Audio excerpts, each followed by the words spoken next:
Friends, welcome to my channel. ఇవాళ వీడియోలో మనం తీసుకున్నటువంటి పొజిషన్ ఏంటి అనేది ఎక్స్ప్లెయిన్ చేస్తూనే ఏ బేస్ పైన ఈ పొజిషన్ నేను తీసుకున్నాను, అలాగే మీరు కూడా క్రిప్టోలో ట్రేడింగ్ చేయాలంటే ఏ కాయిన్స్లో చేయాలి, ఇందులో చాలా కాయిన్స్ అనేటివి ఉంటాయి. ప్రతి కాయిన్లో కూడా మనకు వాల్యూమ్స్ అనేటివి ఉండవు. వాల్యూమ్స్ ఉన్న కాయిన్స్లో మాత్రమే చేయాలి. అలాగే కొన్ని మనకు మీమీ కాయిన్స్ ఉంటాయి, వాటిలో వాల్యూమ్స్ ఎక్కువ ఉన్నా కూడా మనకేంటంటే వాల్టైలిటీ ఉంటుంది. అలాంటి వాటిలో మనం ట్రేడ్ చేసామంటే అక్కడ మనకు స్టాప్ లాసెస్ ఎక్కువ హిట్ అయ్యే ఛాన్స్ ఉంది. కాబట్టి ఎందులో ట్రేడ్ చేయాలనేది కూడా తెలుసుకుందాము. ఇలాగే మన ఛానల్ని మీరు కూడా ప్రతిరోజు వీడియోస్ పొందడానికి సబ్స్క్రైబ్ చేసుకోండి. ఖచ్చితంగా సబ్స్క్రైబ్ చేసుకుంటే నేను వీడియో చేసిన వెంటనే మీకు కూడా వస్తుంది. అలాగే వీడియోని లైక్ చేయండి. స్క్రీన్ పైన చూడండి. ఇప్పుడు ఆర్డర్స్లోకి వెళ్దాము. ఆర్డర్స్లోకి వెళ్తే మనము MUSDలో ట్రేడ్ అయితే తీసుకున్నాము. ఇవాళ ఇందులో యూజ్ చేసిన క్యాపిటల్ వచ్చేసి అరౌండ్ 20,000, అంటే $250, $245-250 వరకు కూడా యూజ్ చేసాము.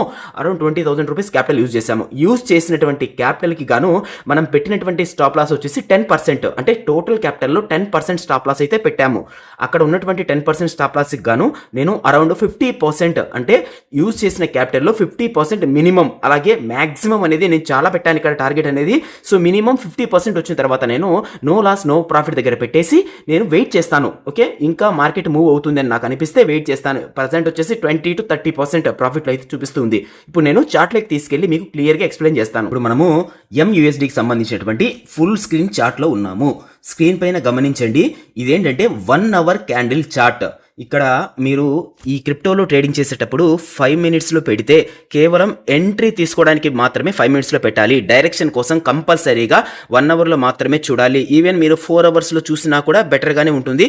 మినిమం 1 అవర్లో చూస్తే ఏ డైరెక్షన్లో మార్కెట్ వెళ్ళడానికి ఛాన్స్ ఉంది అనేది మనకైతే తెలుస్తుంది. ఇక్కడ నేను వచ్చేసి ఎప్పుడైతే ఇక్కడ మార్కెట్ కింది నుంచి మనకు ఒక ర్యాలీ వచ్చిన తర్వాత ఈ 1 అవర్ క్యాండిల్స్లో ఇక్కడ కన్సాలిడేషన్ అయ్యిందో, ఈ కన్సాలిడేషన్ బ్రేక్అవుట్ తర్వాత నేనైతే ఇక్కడ ఎంట్రీ అయితే తీసుకోవడం జరిగింది. ఈ లెవెల్లో ఎంట్రీ తీసుకున్నాను. ఈ ఎంట్రీ తీసుకున్న తర్వాత మార్కెట్ అనేది కాస్త పెరిగింది.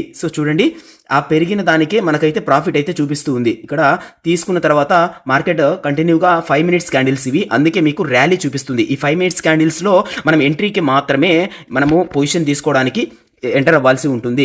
ఇక్కడ ఉన్నటువంటి ఏరియా ఏదైతే ఉందో ఈ ఏరియా కన్సాలిడేషన్ బ్రేక్ అయిన తర్వాత నేనైతే పొజిషన్ తీసుకున్నాను. ఇక్కడ ఈ లెవెల్లో తీసుకున్నాను. మార్కెట్ తీసుకున్న తర్వాత ఒక క్యాండిల్ అలా కిందికి వచ్చి మళ్ళీ కంటిన్యూగా పైకి అయితే వెళ్తూ ఉంది.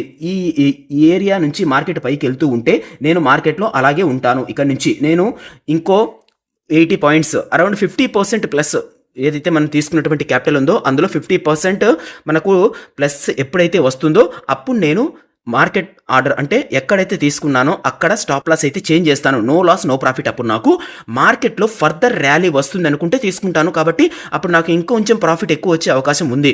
ఓకే, ఇంకా ఇలాగే నేను ప్రతిరోజు కూడా వీడియోస్ అయితే చేస్తూ ఉంటాను. అలాగే స్ట్రాటజీస్ అనేటివి కమింగ్ డేస్లో, ఇప్పుడు నేను తీసుకున్నది ఈ బ్రేక్అవుట్ లెవెల్ ఒక్కటే కాదండి, ఇందులో ఉన్నటువంటి క్యాండిల్స్, అంటే మార్కెట్ బిహేవియర్, ఈ కాయిన్ని మనము అబ్జర్వ్ చేస్తూ ఉండాలి. సడన్గా ఈరోజే మార్కెట్లోకి ఈ కాయిన్ లాంచ్ చేశారు, లేకపోతే ఈ యొక్క ఎక్స్చేంజ్లకి లిస్ట్ చేసి ఉంటే జాగ్రత్తగా దాన్ని గమనించాలి. కొన్ని డేస్ అబ్జర్వ్ చేయాలి. అబ్జర్వ్ చేసిన తర్వాతనే అందులో మూమెంట్ ఏ విధంగా ఉంది, ఏ విధంగా మూవ్ అవుతుంది అనేది చూసిన తర్వాతనే మనం ట్రేడ్స్ అయితే తీసుకోవాలి. ఫర్దర్గా నేను దీంట్లో మీరు ట్రేడ్ ఎలా చేయాలి అనేది కూడా ఎక్స్ప్లెయిన్ చేస్తాను. ఖచ్చితంగా మన ఛానల్ని సబ్స్క్రైబ్ చేసుకోండి. Thank you.